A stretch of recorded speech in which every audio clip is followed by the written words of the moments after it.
So good morning, folks. Thanks for stopping in today. I really appreciate it. Today, we're going to be continuing on from the welding symbols slideshow yesterday. We started that. We kind of went into it a little bit. Maybe we perused that a little bit on our own time. But what we're going to do is we're going to build off of that. And today, we're going to start working a little bit with welding symbols.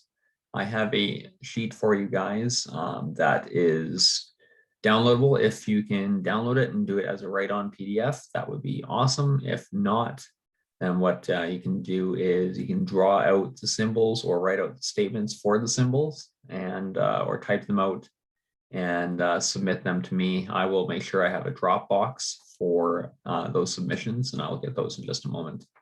What I'm going to do is I'm just going to turn on my light here, get the lighting a little better. There, not so shadowy. All right, so what I'm going to do is I'm going to share my screen. I have a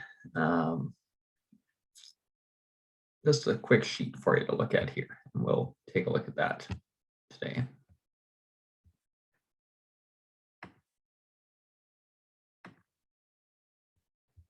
I'll minimize this, get this out of the way.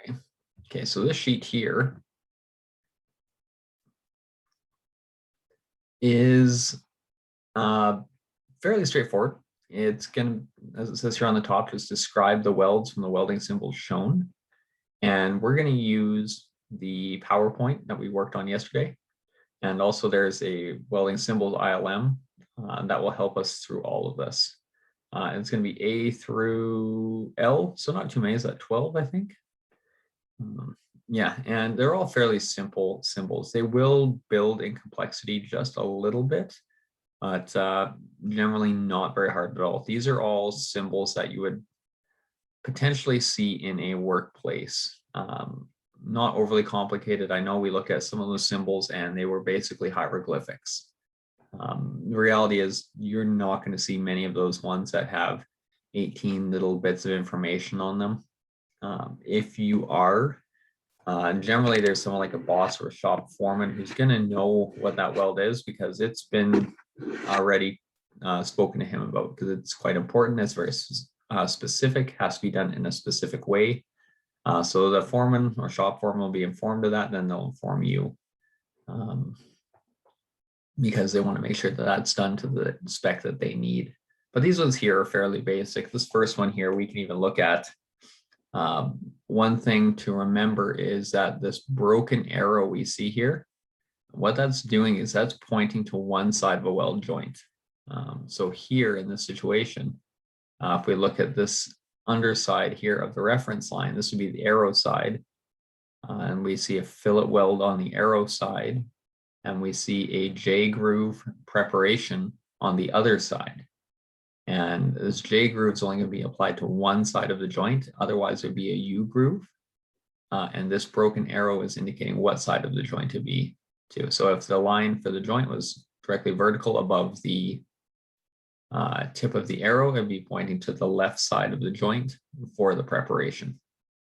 The preparation would be made on the other side. So there is that.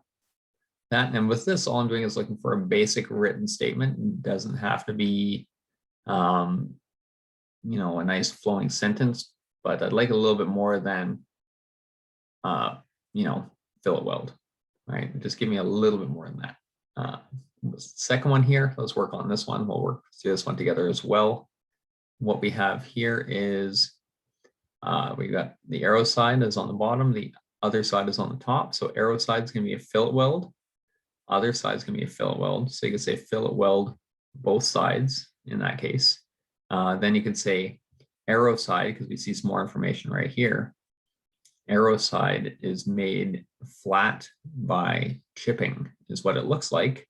That's what the C stands for, and that's what that contour symbol, that flat line, that's what that stands for. So if you guys could work through the rest of the sheet, we did 2, we got 10 more to go.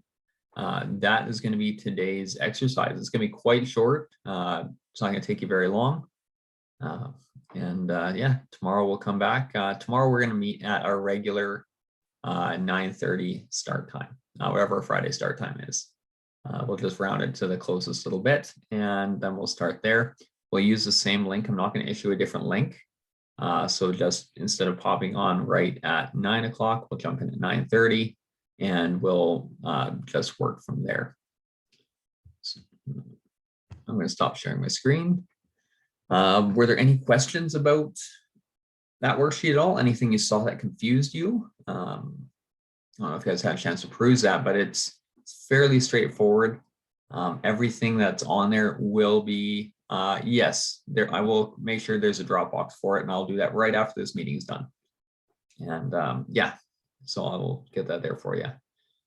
If you can do it as a write-on, the PDF, cool. If not, you can, you can print it off, you can scan it back, you can write it all on a separate sheet, whatever it takes to get it to me. I'm pretty flexible in that manner.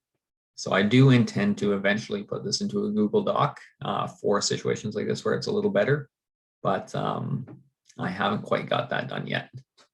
So did anybody have any questions about any of the previous work, the previous days? I did throw the class video from yesterday up in the online videos section of the D2L. So I will pop that up as well, just so you guys can see it. If you were not here yesterday, what I have is, let's close up print reading one. So online class lessons right here. So I've got April 19th, April 20th, April 21st. This lesson is also being recorded. It will be popped into here shortly. So that is where you can find anything. If you miss a class, if you come in late, if something comes up, everything's going to be there every day, unless it's going to be just a general work day, because sometimes I do offer catch-up days for my students. If it is a catch-up day, I won't put anything in there, so there'll be a gap in the dates. But today, this video will be popped in there shortly, because I'm going to stop the recording right now, actually.